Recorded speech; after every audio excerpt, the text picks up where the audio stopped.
রকির ব্যাটে 6 বলে 6 ছক্কা, 6 বল 6 ছক্কা। প্রস্তুত, এবার ছক্কা।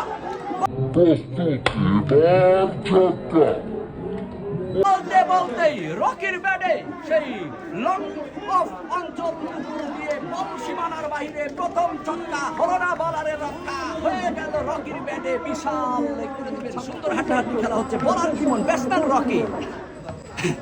আরো কি ছক্কা, ফাইন লেগ অঞ্চলের উপর দিয়ে বল সীমানার বাইরে। বিশাল ছক্কা, ব্যাক টু ব্যাক, 2 বলে রকি। প্রস্তুত বলার, প্রস্তুত ব্যাটসম্যান, ছক্কা। আবার ডিপ কাভার পয়েন্ট অঞ্চল দিয়ে বল সীমানার বাইরে। বিএসজিবির প্রতিদলীয় রান 22। বলার ইমন, ব্যাটসম্যান আবার মিড ডিপ মিড উইকেট অঞ্চল দিয়ে বিশাল একটি ছক্কা। অসম্ভব সুন্দর একটি